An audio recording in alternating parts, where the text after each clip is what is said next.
Elbi Elm. Yes. Okay. You are listening to These Three Things podcast, and I am at the Culturist Union coffee shop with business owner Elbi Elm, and we are here to talk about Black business. We are here to talk about one of my favorite things. If you are a listener of These Three Things podcast, you know I love coffee. So to have my first Black business feature, well actually she's my second because I did do Mignon in Nashville, but to have my second Black business feature with coffee, I was so elated that Elbi decided to do this. So let me welcome you guys before I keep talking. Let me welcome to These Three Things podcast, Elbi Elm. Elbi, welcome to These Three Things. Yay! Thank you. I'm excited to be here, so I'm excited. Thank you. I'm excited. I am excited because I love coffee. Mm-hmm. Like coffee is, I want to know your coffee story first of all, okay, before we get started. Like I just tell my listeners about yourself and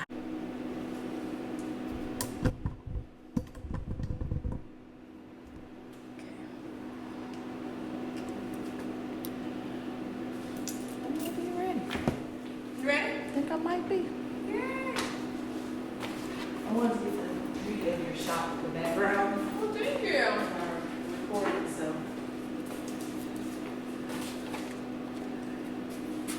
That's you. Hey, friend, I'm about to jump on this podcast. I'll put it up there, okay?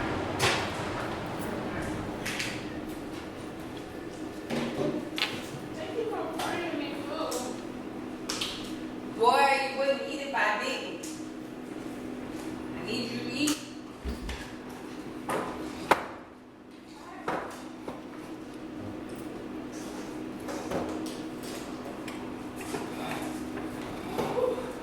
Jesus, keep it in front.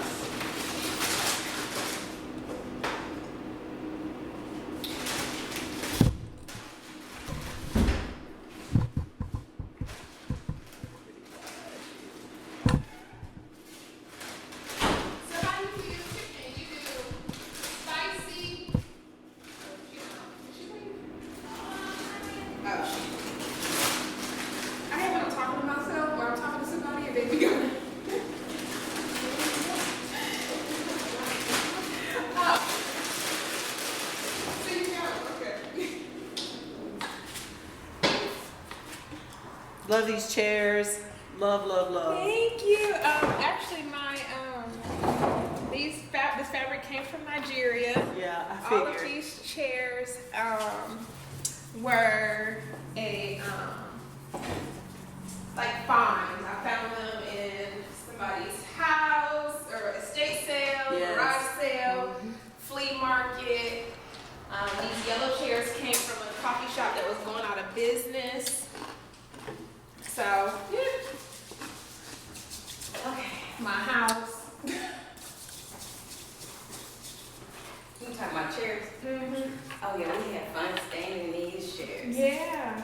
We stained them, painted them. It's like, ooh, it's my first time using a sander. Yeah, this It's one. really big. That's one of my favorite chairs. It was so ugly when we got it. Really? And we sanded This one it right here down. that you're sitting in, actually. Yeah. Yeah. I love them. That's why I chose these. Plus the Yeah. fabric. I'm like, yes, we're going with these two chairs. Plus it gives us back support. Because I was like, do I want to go that way or this way? I would love some hand lotion because I'm so dry.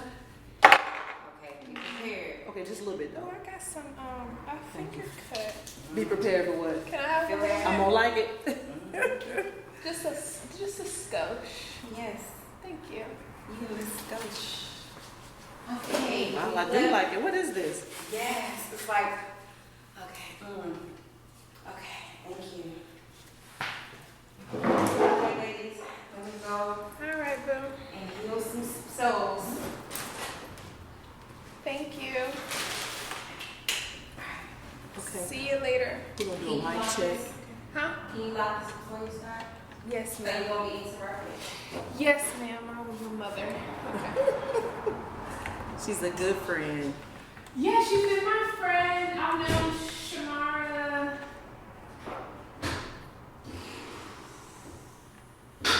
9 years now. 9. And we're next door neighbors. And my son, she's like the second mom to my son. But she mothers everybody. She's the mom of 10.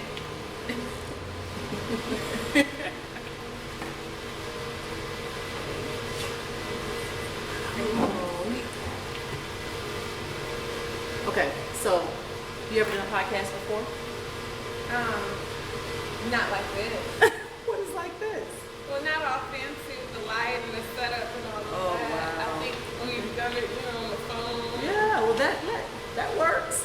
That works. I just like to film because I have a YouTube channel, and I stopped filming for a while because I was like, oh, it's just one more thing to edit because I do everything for the show, all the editing, and so I was like, I just can't edit film. But then I was like, no, because my son keeps saying, Mom, you got to do more visual stuff. You got to put more visual stuff out there. People are visual now, and I'm like, you're right. So I started to do it again, but it can be a bit overwhelming when you're doing it all by yourself because a lot of people think podcasts is just pick up a microphone and start talking. Yeah. No.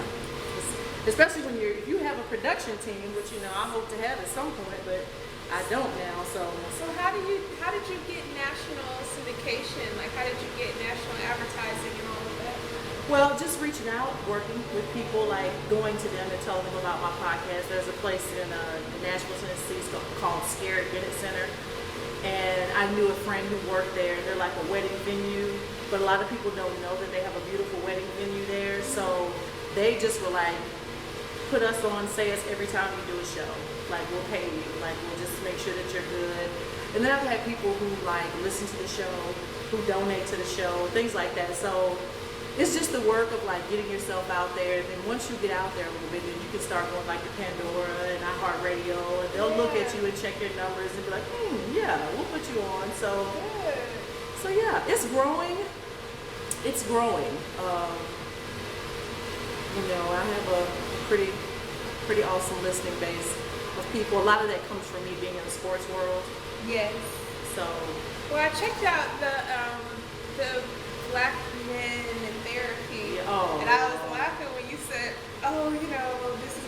you think this is gonna be about Black men and their process through therapy? It is not. no, I was like, okay. it is not. This is not that. These brothers. It's so interesting because I have a girlfriend of mine who was like, you need to bring them back with a therapist on the show. And I do have therapists on the show sometimes. And I'm like, but my job as a podcast host isn't to prove anybody right or wrong. It's to put it out there. And then sometimes, people see themselves in people who talk like, oh, I think that way. But listen to him and I don't want to sound like that. Like, It's not my job to go back and try to be like, okay, this is why you need to go to therapy. But I think it would be a good part too, just because maybe their perspective would shift. Well, I will check into Maybe to that. counter the conversation a little bit from people who maybe have a little bit of apprehension on going to therapy. Yeah. Like, it's just a good part too, if anything. Well, you know what I am going to do part two? I said this now. I didn't think about going back to the guys, but I'm going to do 3 guys who have all gone to therapy. That would be good. Yeah.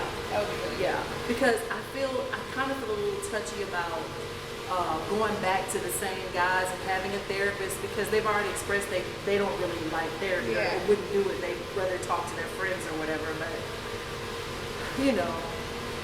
it was interesting because I didn't know. I don't know if I think I said it in the recording. I didn't know that none of them had been to therapy until I got to DC. And I'm like, really, Joe? You didn't get any friend that had gone to therapy? He was like, well, I did have one friend, but he canceled at the last minute.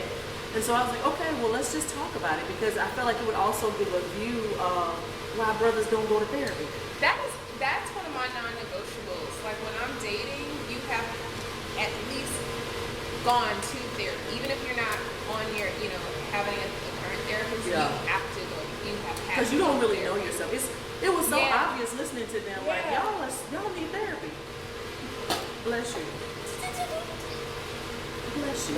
Oh my goodness. It was obvious. Y'all need therapy. Yeah, I was sitting there. One of them, the one who was like, I've been married for 28 years. I was like, how? How? Your wife is just barely making it. Right. Whole thing. Okay, can you hear me? I can. Okay. I can't. You talking to your mic? Okay. Okay, I still can't hear you.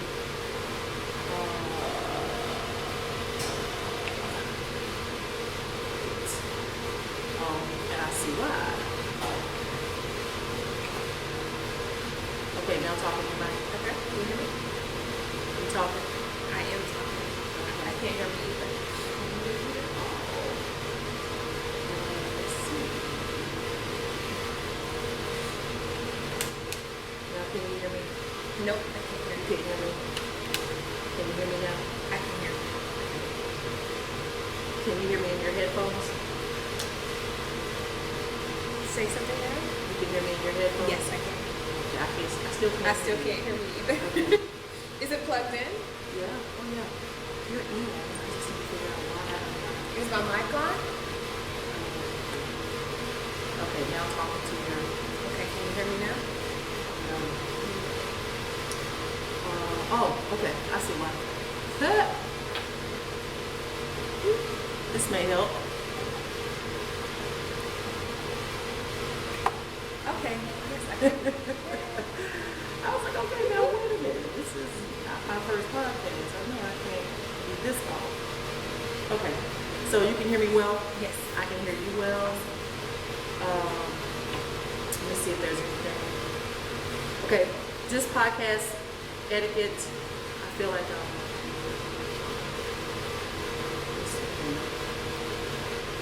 that's you. Okay.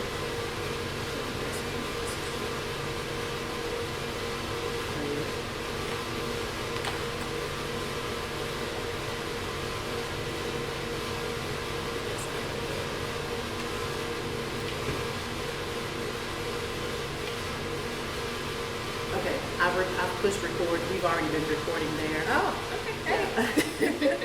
It's okay. I always like to give a little podcast etiquette. Just in the event that you start a thought and you forget what you want to say, or you get it tongue-tied or whatever, just stop for a second. Start over. It'll just help me with editing. The beauty about editing is that, girl, we can make a million mistakes and edit that stuff right out. So don't be nervous. I always tell people that because, when you stick a microphone in front of people, they're like, ugh. But the beauty of podcasting is, or any, recording is that it can be edited. So I used to, I worked in radio for a little bit in college. I had a little, situation when I was in school, my own little show. I thought I was going to be a radio personality, but obviously life went and took another route. different direction. Yeah. Okay. Well, that's it, really. That's the only. If I tap your microphone if you're talking, and these have all been sanitized. Okay. Just so you know, I spray them. I'm a germaphobe and low key, so I spray them and clean them in the microphones too. Like I do all that. Headsets, it's all been washed and sprayed and stuff. So with germ stuff. So, Thank you for your service. yeah, because I'm you don't know Right. and you wake up with a funky rash on the side of your face. You're like, what the hell? I did a podcast now. I'm all messed up. Scamming. Right. Let's see, what else? I always do a prayer. Okay. So if you don't mind, we'll pray. And then I'll just kind of walk you through it. If there's something that you don't want to answer, I don't think I'm going to ask you anything that you won't want to answer, but just in case, just talk about that. Okay. You a single parent? I am. Okay. Married before? Yes. Nope. You're smart, girl. No, you got married me when I was pregnant. I'm not sure if I'm Let me stop in my tracks. Like, what the entire? I know. I still do that sometimes. Like, what in the You actually did that. whole marriage? While we was living together, I was just thinking about it. And he when he got married. Yeah, he had a 2-year-old daughter. He married, his daughter was up there. We went to Florida to visit his daughter one weekend. We got into an argument, and I was like, I ain't going with you to Florida. Fuck you, I ain't going. And when he came back, he was on something like, oh, baby, I'm sorry. I'm going to do better this weekend. Just made me realize that I just need to, get my life together. We had a beautiful month after that. And we were both in the military. And I get a phone call one day and said, show up in your blues, your dress blues, to the commander's office. I thought I was getting an award. I was like, I've been killing the game. Yeah. Go ahead, give me my award. What am I winning? What's going on? And they tightened me up. They were like, Airman L stand at attention. They read me my rights and were like, you are sleeping with a married man. You have 3 days to vacate your home. Yeah.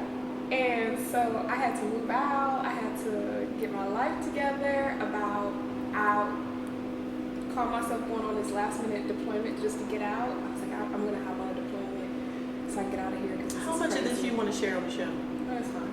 Okay, because this is like, this is part of your journey, so I do want to hear a little bit about this on the show. I deployed to get away from the situation. Yeah. I was in Iraq. I got really sick. I thought it was heat poisoning. I found out I was 12 weeks pregnant. So they sent me back the next day. So I was only in Iraq for less than 30 days. That's the Lord protecting you. So now I have a 12-year-old. But yeah. So is he involved in your son? Yeah, he's a good dad. I mean, Him and homegirl still together? No, they divorced maybe. I didn't even have my son yet. They were divorced.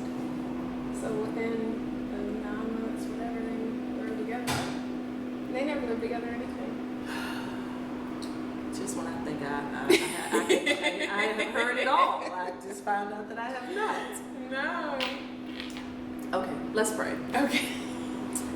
Lord God, we just come before you today, Father God, and just thank you for another day, Father. We thank you for life. We thank you for breath in our bodies, Father God. We thank you for our minds and our hearts, Father God. I ask that you be with me and Elby today in this recording, Father. Let our egos be put aside, Father God, and just have great, authentic conversation. Let us talk about things that other people can relate to, that they may grow from, that may be something that they needed to hear. It may be something that pushes them to start their own business or to go after their dreams or to overcome hardships in their life and keep going. Lord God, we ask that you just be in the midst, be in the presence of this conversation, and bless it as it goes out to the masses with the intention to do good. We give you all praise, honor, and glory in Jesus' name. Amen. Amen. That's so good. I'm glad you like it. I'm an ice cruncher. My mother is too. Are you anemic? My iron is low. I had to take an iron pill today. I literally thought I was going to have to call and cancel because I was so dizzy. And I'm like, what's going on? Like, what is going on? And somebody just said very subtly, your iron is low. Go take an iron tablet.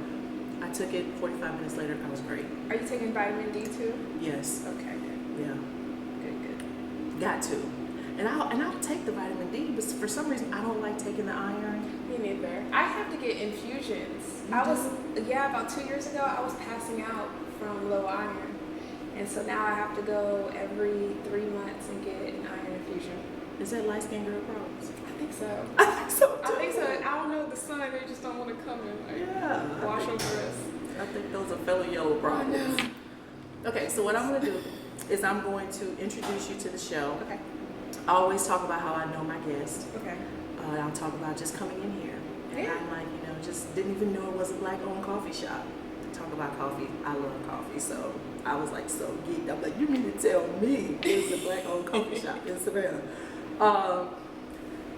And then I'll just say, tell my listeners about your background and how you got to the Culturist Union. Okay. And then we're going to talk about the name of this place and why you chose that name. Okay. So we'll go down the list of things, but we'll probably be here for about 45 minutes to an hour, Okay. and then I'll let you out of here and unpack all my stuff. Okay.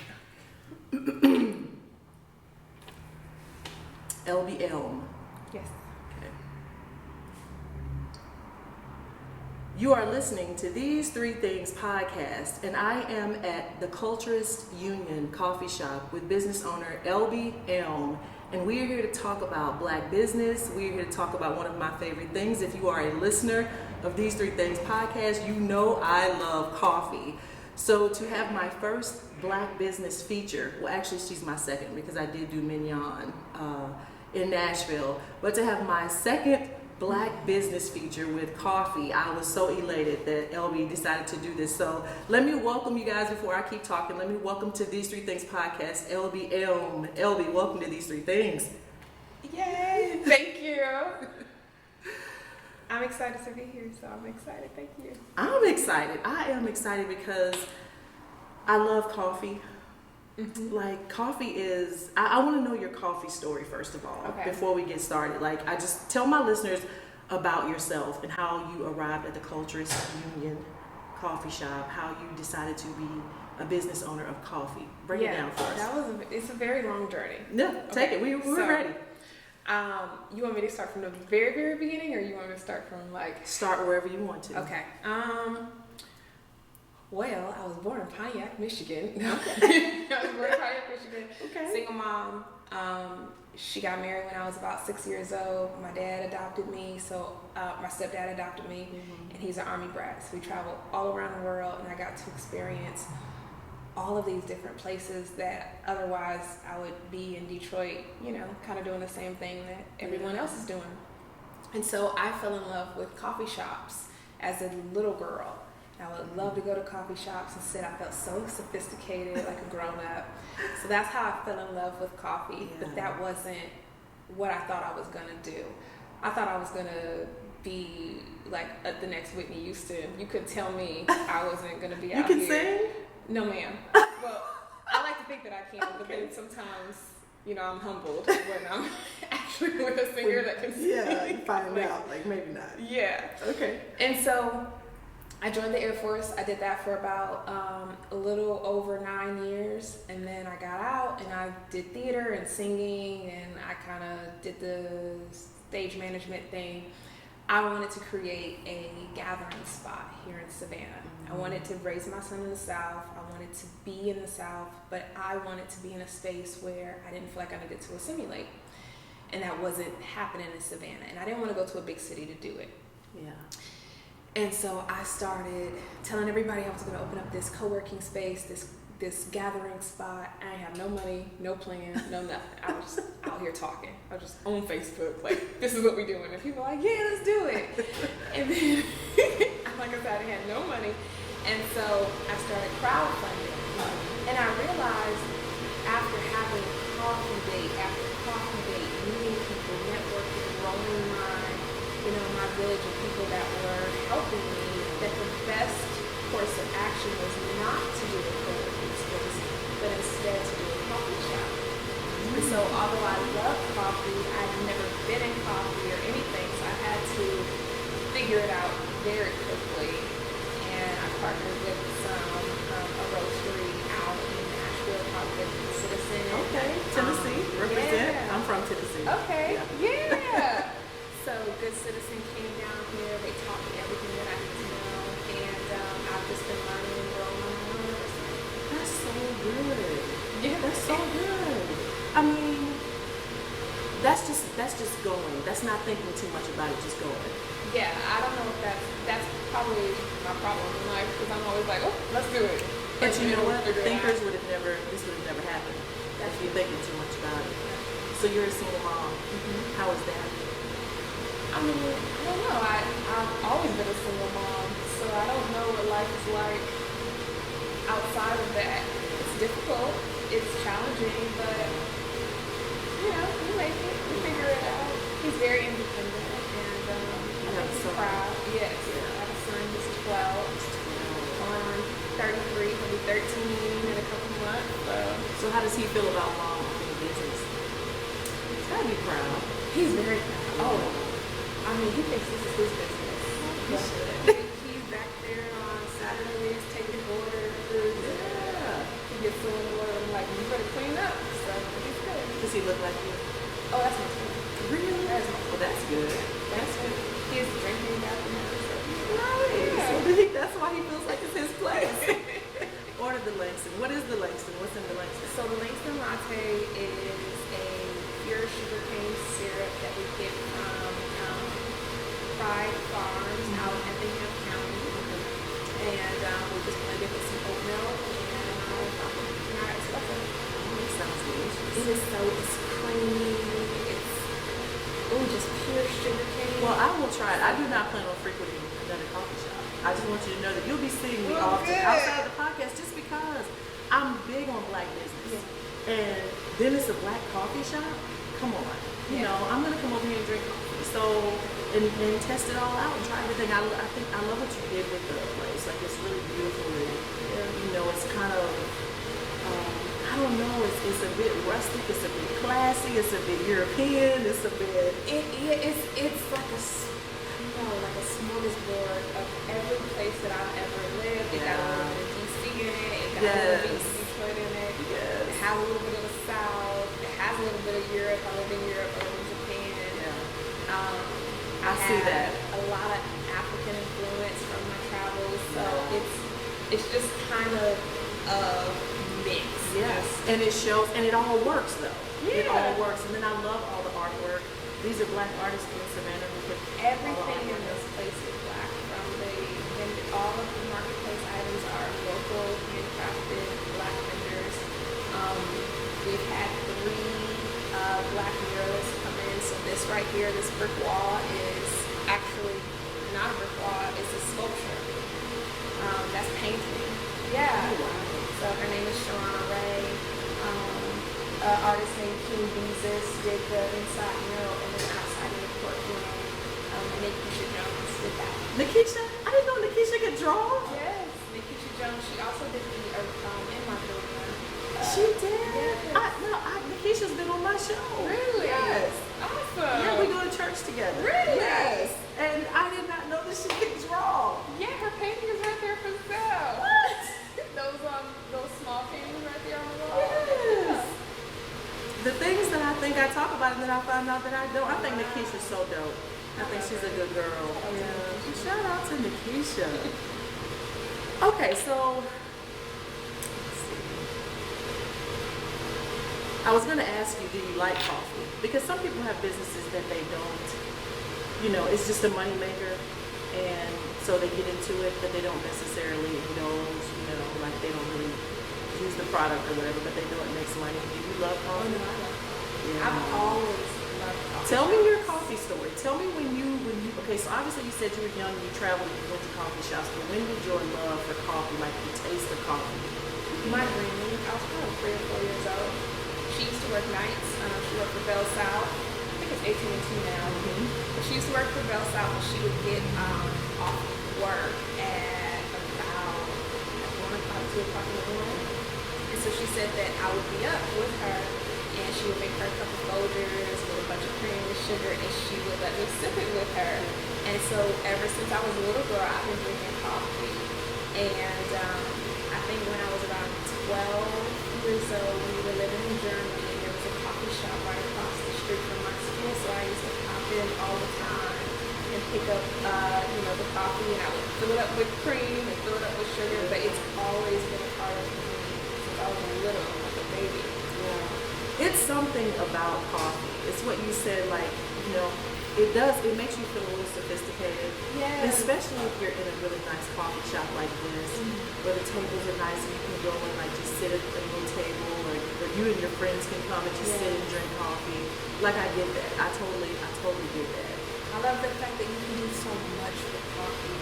You can change the flavor, you can make it savory, you can make it sweet.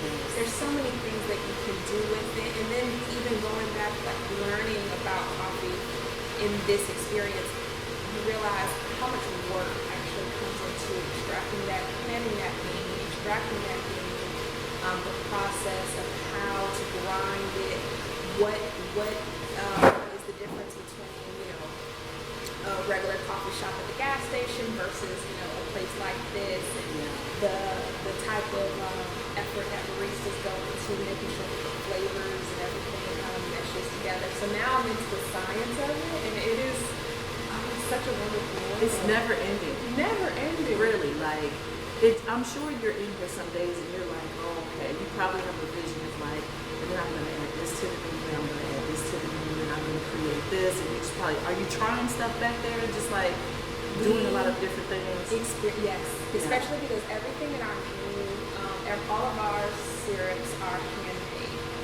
So everything in the shop we curated ourselves, which is a lot of work. But I love the fact that when you come in here, you're gonna get something that's unique. You're gonna get something that's handcrafted, specially made for you. Our espresso machine is a manual one. So like if you go to Starbucks, they just press a button and it just comes out. And so you're gonna get the same thing every time. But for us, we have to grind it ourselves, we tamp it ourselves. So every barista has their own little flair to it, so you can taste the difference between barista and barista. And it's just cool. It's like the little things that you don't think about. So do you have a favorite barista in the shop right now that you like? You can't say that, can you? I do. And they know what I They like. know.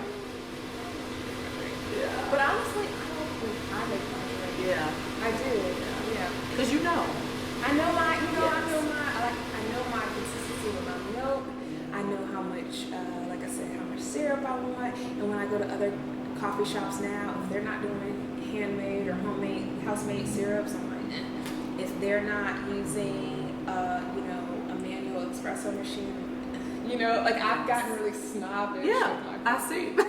I can tell. But you know what? When you have good stuff, it's hard to go to something that you're like, oh, it's okay, but it's not as good. And then you realize how I guess for lack of a better word, how microwave these chain coffee shops become. It's like, this ain't even really coffee anymore. Like, yeah. And the big chain is funny. People will come here all the time, especially because for Black people, coffee, most people say, I don't like coffee, right? And I'm like, you don't know coffee. Right. You don't like Folgers, or you don't like big chains. Correct. So you don't know coffee. So let me introduce you to coffee. Let's elevate your palate a little bit. Let's change the conversation about coffee, And so when we have people coming in here, that's always, I love it. I love when Black people come in here and say, I don't want no coffee. Give me some tea or lemonade. No. Yeah. We're gonna get you right. Listen, we are kindred spirits, because I think the same thing every time somebody Black tells me they don't like coffee.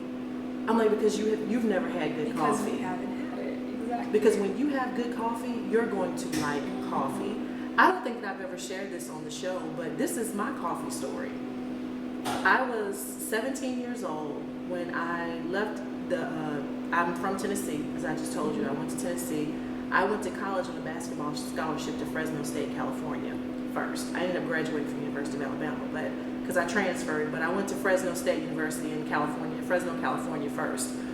Our team stayed in a suite, so it was 3 bedrooms in the suite, 2 beds in each room. And one of our teammates was from France. Her name was Yannick Souvre. So Yannick, if you happen to run across my podcast out there in France, I'm giving you a shout out, because you are the reason why I love coffee. Yannick would get up every morning and make coffee. And I mean, it would just smell of that sweet so bad that after about the 3rd morning, I walked in her room and I was like, Yannick, make that for me. And when she poured that coffee for me, it was like something in me something happened. Yes. And I was like, Yannick, this is so good. And she was like, in her little French accent, so you've never had coffee? I'm like, no.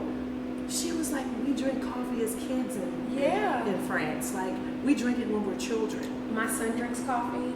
Let me tell you, my main man, he can make a mean coffee. Langston can make a good cup of coffee. I love that. And he is so particular. He's more particular than I am. I gotta get Langston to make me some coffee. Oh, you do? Yeah. Like,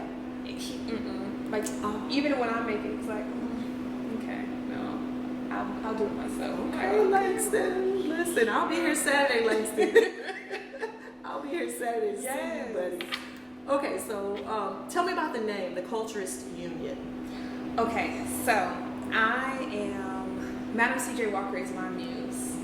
And just because of I was going to say, tell me why. Yeah, because of everything that she did in her lifetime. She was a single mom. She started her business in the middle of the Spanish flu, which was a big pandemic at that time. The country was at an economic downturn when she started her business. She was Mary Kay before Mary Kay was Mary Kay. She was able to build a whole following, a whole community behind her product. She believed in her product, and it gathered other people to believe in their product. And then, that social economic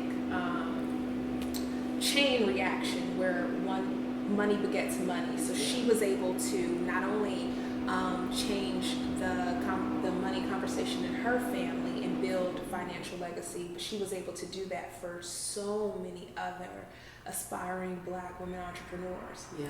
And so for me, while I'm not slinging hair care products, I just I fell in love with her story. And in that same vein, that's what I want to do with my life, is be able to not only improve my economic position in life and create a legacy for me and my son, but be able to do that for others. Yeah. You know, I feel like if we work together, we can do that. Yeah. And so in 1918, she had this convention that was called the Madam C.J. Walker Hair Culturist Union of America. Ooh. And it was 10,000 black women that she gathered in her house, which was next door to Rockefeller. And she taught them, right? Like, Okay. she was doing it. Yes. She I love taught that. them marketing skills. She gave the biggest donation that the NAACP had at that time, which was $10,000. She taught them how to build within their own community. She sold products to them at a market rate, and it was just really like this big convention for black women on how to build their business. She didn't sugarcoat how hard it was gonna be, but she was like, if you work this, if you sell this product, you and your family will prosper. Yeah. And so I just took that name, you know, dropped some stuff off of it, but it's the Culturist Union. The Culturist Union. Yeah. And when you define what a culturist is, which is a person who is dedicated to the culture, I feel like this shop, all the events that we put on, the marketplace that we have, the community building spirit in our coffee, it represents it well. Yeah. I know people are like, the Culturist Union when you first hear it, but the story behind it is amazing. It makes sense. And when you come in here, you feel that. Good. You know, this is this is what I love about when I walked in last Saturday. I just got through doing yoga. I love yoga. Thought I was about to die. Oh. Really. And had just found out, and I told you that when you and I talked, I had just found out like 2 days before that there was a black coffee shop in Savannah. I don't know how I missed it. I move around a lot, and I'm traveling in and out sometimes. So I guess I just missed it, you know. And I know a lot of probably the same people that you know, but I just, you know, didn't get it. And when I found out, I was like, you gotta be kidding me. So I said, as soon as I get through doing yoga on Saturday, I'm going by there. And when I came in, I'm going to tell you what I was expecting to see. Okay. And I was so happy that I didn't see it. I was expecting to see, I don't know if pandering is the word, but I was expecting to see, because there are not a lot of black businesses here in Savannah, which is shocking to me. Shameful. It is shameful. I'm working on that though. Working on that. But I was expecting to see you had made this into something where white people would feel comfortable and our culture wouldn't necessarily be exposed, and it would be kind of like, well, it's comfortable for everybody because we want all people to attend, because sometimes you know we feel like we have to do that. Yeah.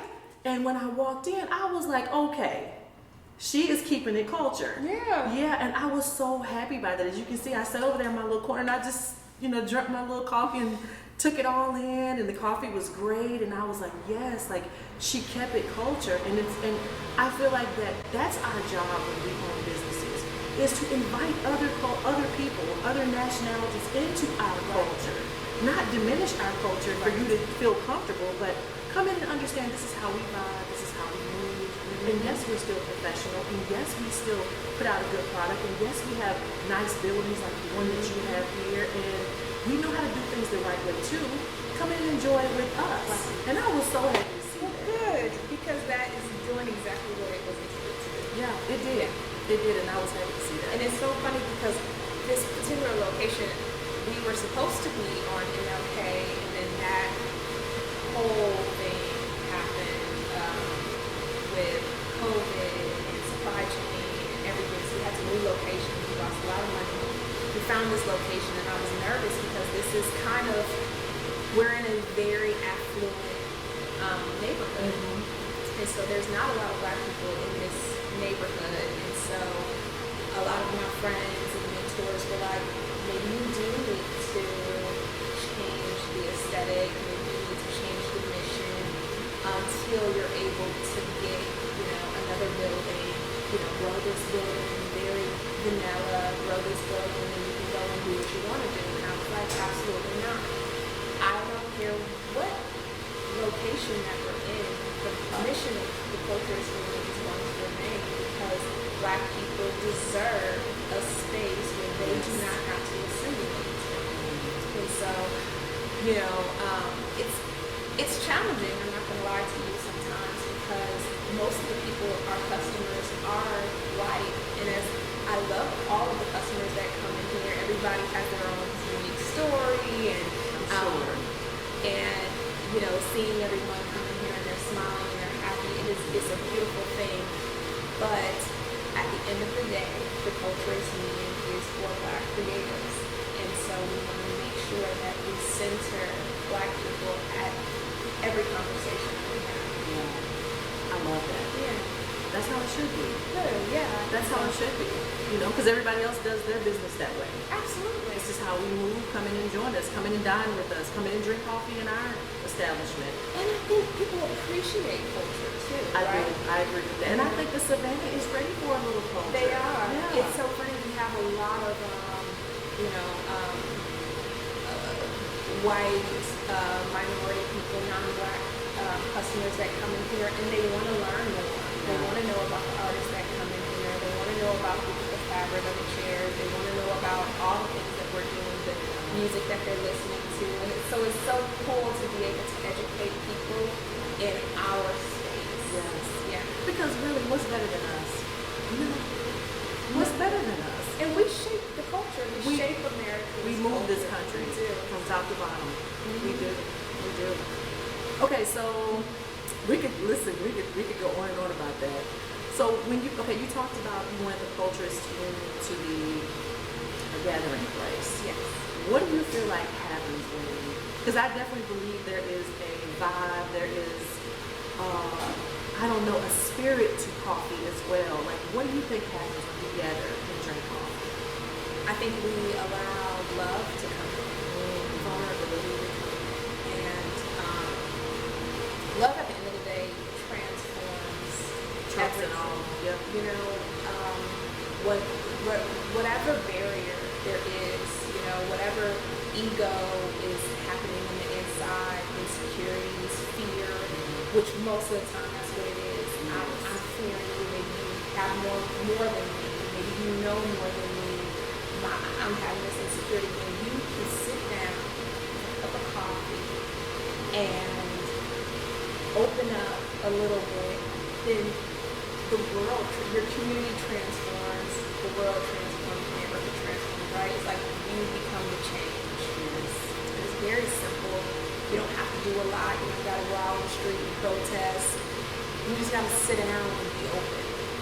And what I love most, like my favorite thing that happens is somebody will come in here and they're sitting down and they're drinking coffee and they see somebody and they go, oh my God, I love your hair, or oh my God, I love your shoes, or where'd you get that bag, or oh, where'd you get your nails done? And then next thing you know, they're leaving out, they talk. I've seen so many friendships bud from just sitting down with a cup of coffee. And I just, it crosses all racial barriers, all social economic barriers, you know, all of those things. I agree 100%, but I think you picked a bomb location.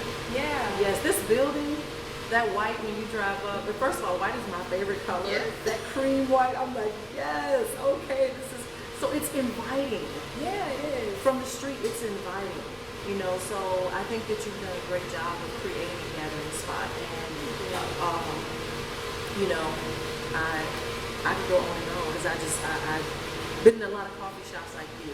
As a college basketball coach, I have traveled the world as well, and have gone, couldn't wait to go to coffee shops in, you know, Spain, and, you know, all these places that I've gone. That's the first thing I'm trying to do is get to the coffee, Me too. What is the coffee like here? How do they drink their coffee? Give me something that only you drink here that the rest of the world does not know about. I'm always asking that when I travel.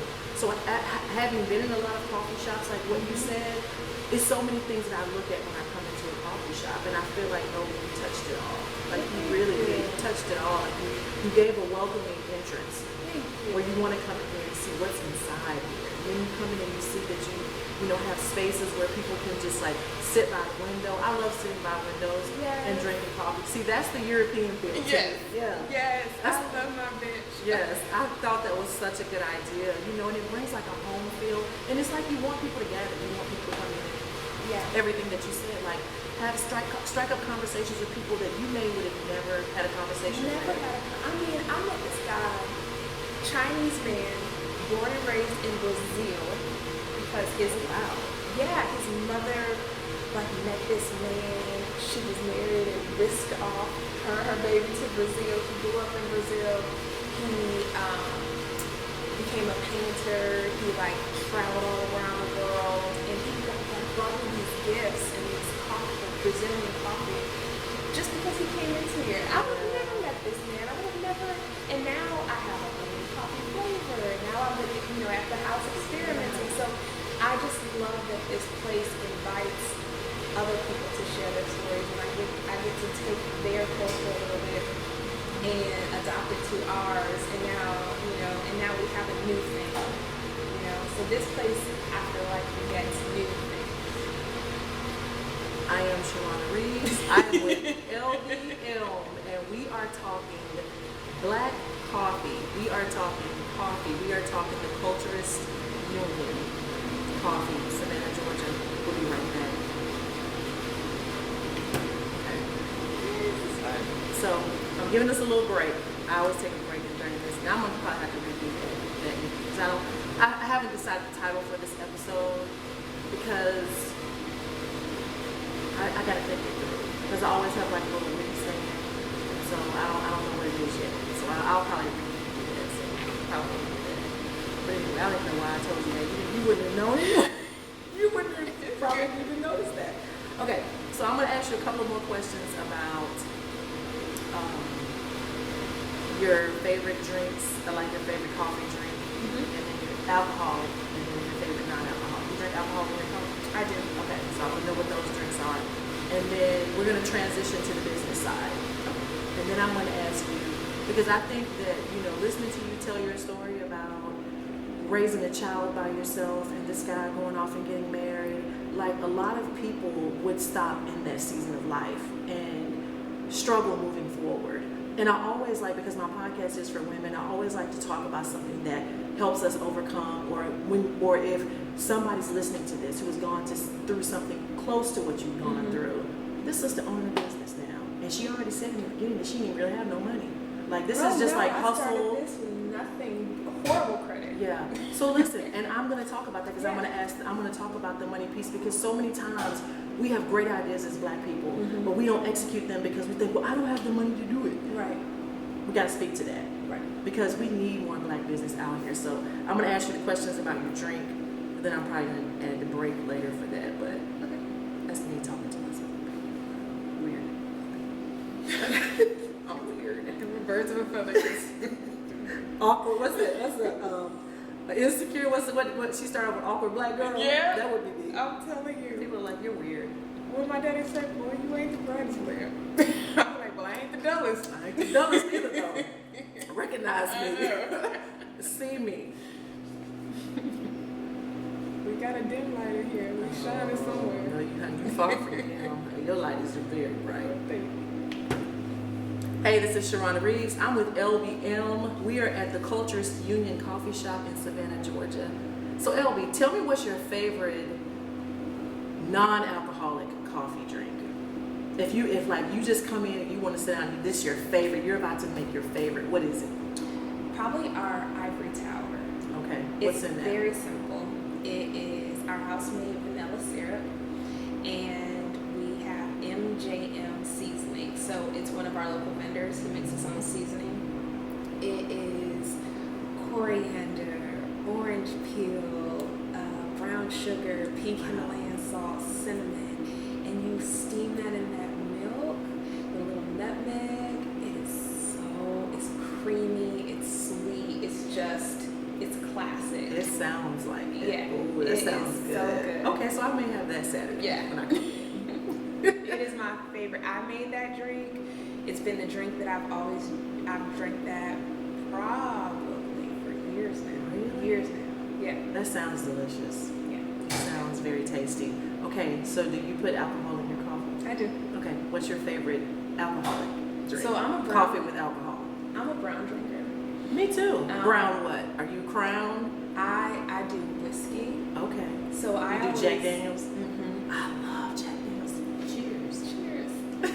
my water. I've been drinking coffee all day. Have you? Jitters. Do you? Yeah. I've been, so I was training, I hired 2 new baristas. You did. And so when you're training, you're just taking coffee, tasting it. And so I was like, oh, I'm a little high. Yeah. A little caffeinated. I'm caffeinated. It happens. It happens. And when you're around it and you love it, you do have to temper yourself because you'll just drink it and you'll find I didn't drink any water all day today. Yeah. That was me. Mm-hmm. That was me. So I'm like, let me drink some water today. But I love just the ivory tower with a shot of whiskey, a good Irish Bailey, combo in there is so good. Oh, and amaretto. Oh, that sounds like that would be great in coffee. I've never. It is. So if you just put you some amaretto with coffee and just a little bit of steamed milk, less is best. A little vanilla extract is so good. Listen, I'm going to let the Culturist Union expose me to all the things that I have yet to try. Cause see, I'm thinking I'm coming here and I'm a coffee aficionado. Like I know coffee. I didn't travel. You done said like 3 things. No, I'm like I ain't never had that. I gotta try that. Yeah, so, yeah. And then one of my best friends introduced me probably about a year ago to orange juice in coffee. So we have this drink here called the Savannah Sunrise, where we just do simple syrup, orange juice, and espresso. Yeah. But when you top that with a little bit of vodka on a Sunday, it's good. That's money. Okay, so let's segue to the business side. Okay. Let's talk about the business of it all, because honestly, you and I really could talk about our love for coffee for a whole episode. But I know my listeners are like, okay, well, for what about us? We done with the coffee. Like, I want to know like the business piece of, Elbi starting her business. And a lot of people, Elbi, I want you to tell your story as far as like from conception to completion of this whole thing and how it all started. Because first of all, I'm going to ask you, did you start this with money? Because I do feel like a lot of times we as people black people who want to own businesses think that we got to start with money. Like, I don't have any money to start a business. So I want you to give your story, and I want to know if you started with money, did you have money already? I know you said you did a little crowdfunding earlier on, but give the whole from concept to completion. Yeah, when I started this, I was brokety broke. And I'll even caveat and say that if I could do it over again, I would have chosen a different route, and I've thought about this, and I think that there is a better route to do something like this even when you don't have money, but I'm still going to tell you my story. Okay. So I was a Howard University fellow in Minneapolis when I had the idea to open up the Culturist Union. Okay. And I had about $20,000 saved, and I said, okay, I'm going to move to Savannah. I had just bought a house. I'm going to move to Savannah. I'm going to open up a co-working space. I'm good. I got $20,000 bank loan. We were in a rock. I had my credit score was probably about a 660. So it wasn't great, but it wasn't horrible. Right. I ended up having to go to custody, like a custody battle with my son. This was about 4 or 5 years ago. So wiped me out, credit cards up the wazoo.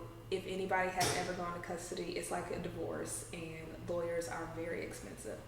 So when I moved to Savannah from Minneapolis, I came here with negative. Like, my credit score went from a 660 to like a 480. I had no money. My savings was wiped out. I ended up getting a loan from the bank, like a $20,000 loan, just to make ends meet, but I had already committed to this dream of mine. And so I'm a little hard-headed. I think, somebody would have decided to go get a job and rebuild. Not me. Not me. I was like, okay, well, I'm doubling down. Yeah. So I moved to Savannah. Like I said, with no money. I had a $5,000 credit card, and I had a $20,000 loan that I spent $15,000 buying furniture for my house. So I'm just making not so great decisions. Yeah. I started having coffee with people. I went on Facebook, and I started researching who can help me open up a business. I went to the SBAC, I went to the SBDC, so Small Business Development Center, Small Business Associate Center, I can't think of it, but the SBAC, SBDC. I started going to all of these nonprofits that were in entrepreneurship, and I said, I have no money, this is what I want to do. And they would say, oh, who do I talk to? And they would have to talk to this person, I would talk to that person. So I was just networking with people. Who can I talk to? Who can give me money? I'm going to things. And it's just no. Like doors are slammed out in my face. So I'm starting to build a feed. I probably have been here about 2 months now. And I've met with 100 people. And they're all telling me that there's no absolute way this is going to happen. I remember being in Minneapolis and going to this co-working space. And I remember they crowdfunded. So I called them and I said, how do I remember me? I visited your co-working space, you crowdfunded, tell me how to do it. They sat down with me for an hour. They connected me to iPhone Women. I went to iPhone Women, which is this fintech program where they teach women how to crowdfund to start their startups. The founder, Karen, took a special interest in me, I guess. And so she started personally coaching me. From there, I was able to crowdfund. Started crowdfunding, started doing pitch competitions with this idea that I had. I won like 3 pitch competitions back to back. So I went from zero funding to about $20,000 within like a 6-month time frame. And I said, oh, this is a viable idea. So what do I need to do? So I started just sharing my idea. Most people are like, oh, I need to keep this to myself. I'm like, no. I'm going to share this with as many people as possible. If anything, I got to throw me a trademark. So we're good. Started doing pop-ups, vendor events, nonpartisan political forums, anything that was getting me in front of people, sharing this idea of a collective gathering spot. And it just kind of built organically. And I started saying, if you like what I'm doing, if you like what I'm putting out, support me. $20 here, $50 here, $100 here. Nonprofits started pouring into me. I started getting private donors, having conversations with investors, $10,000, $20,000 here, there. I won American Express's 100 for the 100 grant, which is a program for Black women. You were not playing. You were not going to be denied. No. So I just started hustling. Yeah. And then, $1 ended up collectively over about 3 years. I think we raised about $175,000. And so, dang, girl. Yeah. So if I could go back in time, maybe I would have gotten a job, rebuilt my credit, got my savings together while I was doing all of this networking. But again, I'm a single mom, so when I thought about time, when I thought about what I wanted to do, and I know me, if I would have gotten a job, I would have, and I'm not saying that this is for everybody, but if I would have gotten a job, I would have gotten trapped into that cycle because I would have got addicted to that money, that guaranteed money, and then I would figure I wouldn't have moved. And so I knew that getting a job would have been a trap for me. And so therefore I was like, I have to do it the hard way. And when it came to getting a loan, I went to Culturist State Bank. I worked networking to meet the president. I didn't even go to tell her anything. I just called Mr. James up like 17 times. I blew his phone up. And then finally he called me back and was like, man, come in here. You're very tenacious, or you stop harassing me. What do you want? It's like, I need some money. I want to do this business. Look at all that I've been able to do. And because I had so much traction for 3 years of building and growing, Essence and American Express and Google and Scab, all of these, by that time I had about 3,000 followers on Facebook, not a lot, 1,000 followers on Instagram, but I was able to show my work, my sweat equity, that they didn't, although my credit was still bad, it was like 550 by that time. People was like, all right, we're gonna figure this thing out. And so they found a creative way to get me $60,000 that was going to help me open up the doors. So basically, they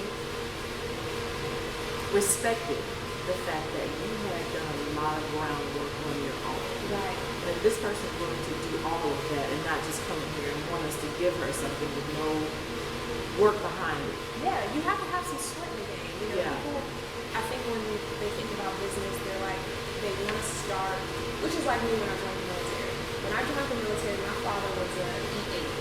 I thought I was supposed to live like an E8 too. I was supposed to have money like an E8. I was, which is, the rank that was at. Yeah. I was spending money like my daddy. I want to have a house like my dad. No, you are at the bottom. You have to go back to the bottom. And so I think people think they see what I have and they don't realize that I had to build to that. Yes. You have to build to where you want to be. And sometimes it's a little bit of, humbling yourself and figuring out how you can make it happen for where you're at. And I think the build and the process of it all is going to tell you how bad you really want it. Oh, absolutely. Yeah, because if in the process you find yourself not wanting to put in the time or you get distracted, you're over here and you're over there, you don't really want this thing. Right. Yeah. Right. And it was a daily grind. It was a daily grind for 3 years just to get to the starting line of opening up the business. But I appreciate all of that hard work, and I know that it's paying back in dividends because I networked myself to where I can have a conversation with the mayor. He opened, he was at the grand opening. He did the grand opening. The ribbon cutting stitch. Yeah. Shout out to Ben. I've been able to network my way into rooms, into conversations with people that I, aspire to be, in circles with, just from sharing an idea, just network. That's beautiful. That's beautiful. Okay, so now that you are a coffee owner, a coffee shop owner, so now that you own a coffee shop and there's, Black coffee shops are opening up a lot more now than they used to. Right. Have you connected with other Black coffee shop owners and kind of like gotten in with them and started following them on social medias and kind of doing that thing? So I have started following them on social media and, DMing one another and kind of starting those conversations, like Coffee Black, I follow him, because he teaches me things all the time. Yeah. And all of these coffee shop owners, and mind you, before I did this, I was a big fan of Black coffee shops. So like Denver, DC, all of them, I've always been a big fan, just kind of an undercover student of theirs. But I have been in the island of one, I'm not going to lie to you, just because we're so young. I've been really adamant about figuring it out for myself. But eventually I do want to get out and connect with them. That is a goal of mine. Yeah. So why do you feel because you're young you need to figure it all out by yourself? I guess because when you actually get into it, you don't realize how much work it is, right? And I networked so much that now it's like I've kind of cocooned into the business, figuring out what works for me, what works for the baristas. That makes sense. What works for this community. I have a good coffee program that's teaching me a lot. So it's like, now it's like, what are you going to do? What is your brand? What is your, that way makes sense. of moving through this world? Yeah, thank you for explaining that, because once you started talking, like, oh, that does make sense, because once you fine tune all of those things, then it's a lot easier to reach out and start connecting. Yeah, and then the questions make sense. Now it's not, well, help me, what's going on? I'm just struggling, or I don't know, or let's just connect, and there's no purpose behind it. No. Yeah, and no established business owner wants those type of questions. No, not at all. That's a waste of their time. Like, get deeper and then reach back out to them. And so it's like we're trying to figure out who we are in this business and in this industry before I go out and How old are you, Elbi? I just turned 34. Oh my Like 2 days goodness. ago. Girl, you ahead of your time, little CJ, little Madam CJ over here. I feel The so young old. Madam CJ. We have a young Madam CJ. Okay, so I always know when I sit down and talk to a person, like, in order for you to have the tenacity to get to this place, you've had to go through some stuff.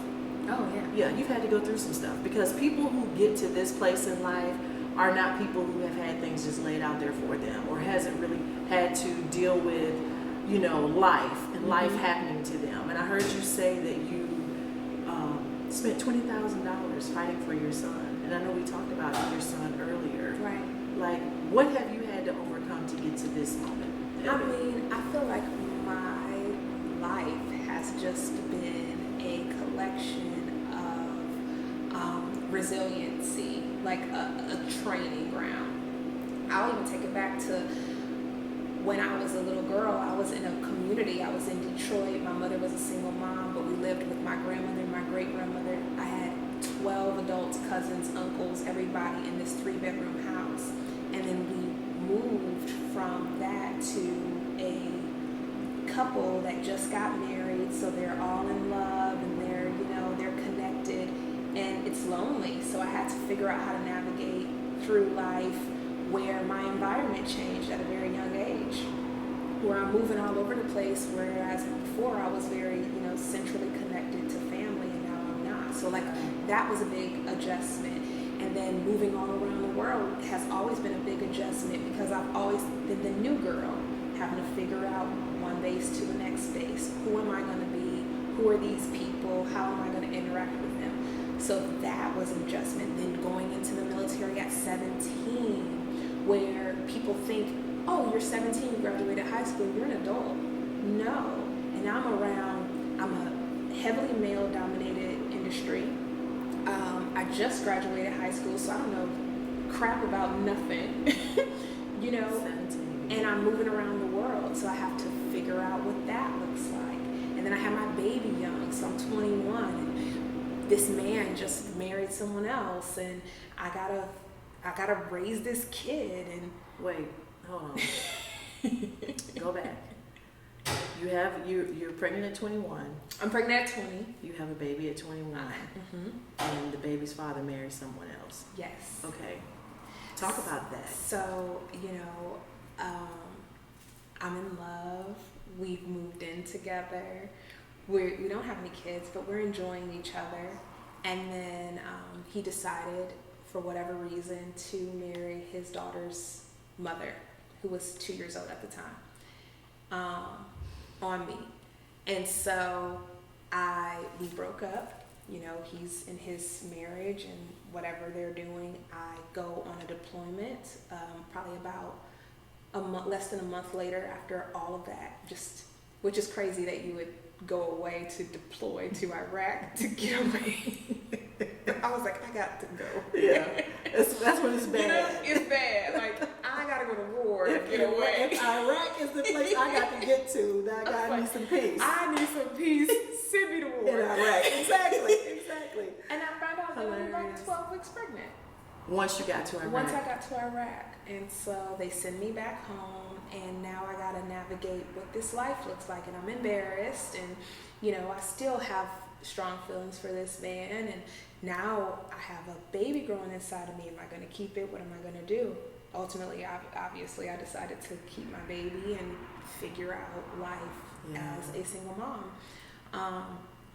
And you know, we've always had a friendship. I know it's going to sound crazy, but we've always had a friendship. So we've always been able to kind of get back into the swing of things. But we've had some very serious, you know, dips in our relationship, you know, hence the custody battle. Yeah. And so, you know, I'm navigating that as a young person. And now I have this baby. I'm a single mom in the military, which is very male dominated. So they don't care that my baby is sick. Go to work, right? You know, if the military wanted you to have a kid, they would have issued you a kid. So, you know, and I'm in Japan, and I'm by myself. So there's all of these things. You know, I get out the military. Now I'm a single mom, and I got to figure out how I'm gonna get a paycheck. You know, there's all of these things that I've had to just figure out. Yeah. And this was no different. And so it's one of those situations where you just really have to dig deep inside and say, I want to be better than my circumstance. I deserve to be in a better position than my circumstances is allowing me right now. How do I figure that out? Yeah. How do I make it happen for myself? Yeah.